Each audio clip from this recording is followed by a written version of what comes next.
La carta llegó un martes por la tarde. Entre cuentas atrasadas y publicidad doblada, sin cuidado. No tenía fecha, tampoco remitente claro. Solo un sello desgastado y un nombre escrito a máquina que a ella le resultaba apenas familiar. Annie Grant, su apellido de soltera. No esperaba cartas así, de hecho, no esperaba nada. La leyó de pie en la cocina. Le informaban que había heredado una propiedad en Escocia. Una mansión, decían. Parte de un legado familiar que, según el documento, ella era la última descendiente directa. Había instrucciones para reclamarla, firmas notariales, nombres de abogados, todo demasiado serio como para hacer una broma. Y sin embargo, algo no encajaba. No recordaba a esa familia, ni siquiera sabía que existiera. El viaje fue largo, gris, silencioso. Escocia la recibió con un clima que parecía no cambiar nunca. Cielo bajo, humedad constante, el viento arrastrando un olor antiguo como de madera mojada. La mansión estaba lejos de cualquier pueblo. No abandonada, pero tampoco habitada en el sentido común. Era como si el lugar hubiera sido dejado en pausa. Las llaves le esperaban con un cuidador que apenas hablaba. Le entregó todo sin mirarla mucho, como si ya supiera que no se quedaría. No todo en la casa es suyo para usar, le dijo antes de irse. No explicó más. La casa tenía una lógica propia. Habitaciones que parecían no conectarse del todo, pasillos que se repetían, escaleras que llegaban a lugares que aún no recordaba haber visto antes. Durante los primeros días la mansión mostró su verdadera manera tosca. Objetos desplazados sin explicación, cuadros que parecían inclinarse al verla con desaprobación, un reloj del comedor que se prendía y apagaba sin motivo. Annie atribuyó todo a la imaginación, a la fatiga de quien llega a un lugar cargado de historia y busca respuestas en la pausa de una respiración. Pero la realidad fue más áspera que sus dudas.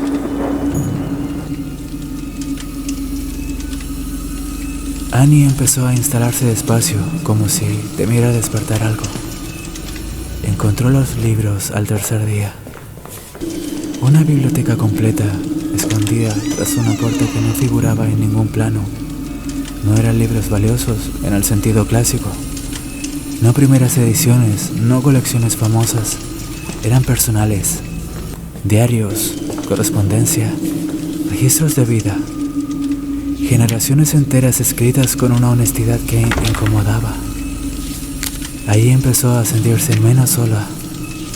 Leía por horas voces del pasado, pensamientos detenidos en páginas amarillentas, mujeres que habían vivido en la misma casa, hombres que escribían como si alguien fuera a juzgarlos. Ni una sola mención clara sobre la herencia, pero sí una constante. Todos hablaban de límites. Hay cosas que pertenecen a la casa, no a nosotros. Usar demasiado es quedarse.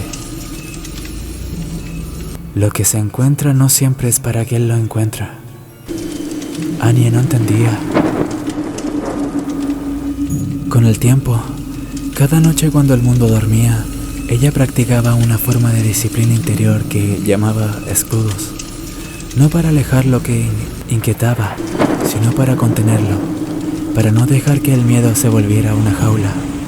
Aprendió a respirar con el ritmo del mar, que golpeaba los acantilados cercanos, y a centrar su mente en un centro de calma que nadie más podía ver. Hasta que encontró el primer cofre.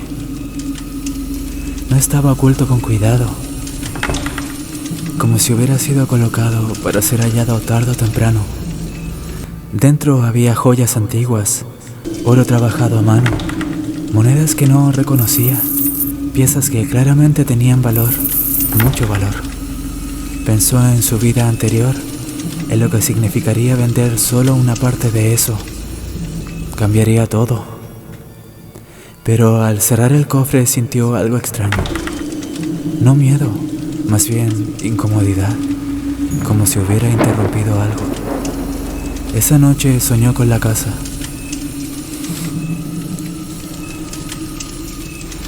No con fantasmas ni figuras, solo la casa, vacía, observándola.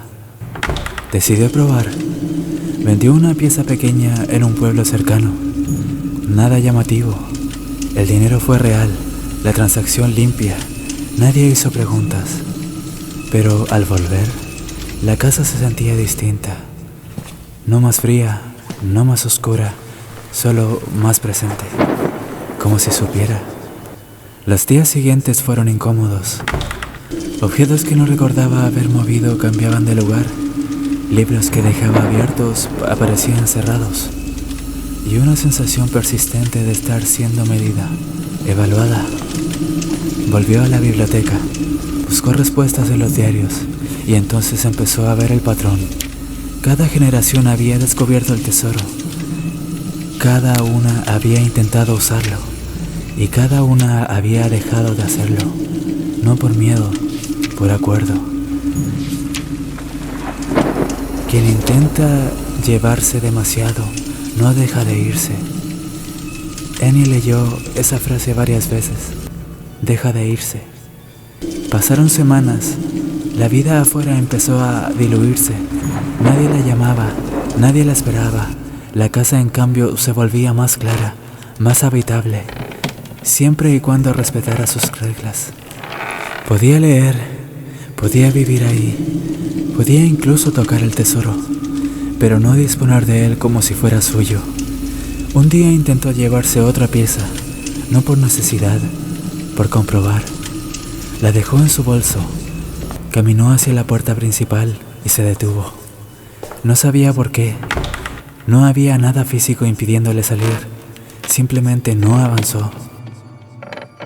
Se quedó de pie, con la sensación nítida de si cruzaba su umbral con ese objeto significaba algo irreversible. Volvió atrás, dejó la joya en su lugar y el peso en el aire desapareció. Con el tiempo, Annie entendió. No estaba atrapada, pero tampoco era libre en el sentido habitual. Había heredado algo más complejo que una casa o una fortuna. Había heredado una responsabilidad silenciosa, transmitida sin explicación, sostenida por generaciones que aprendieron lo mismo sin que nadie se los dijera directamente. La casa no castigaba, solo establecía condiciones. Una tarde, meses después, encontró otra carta en la mesa de la entrada, sin fecha, con su nombre.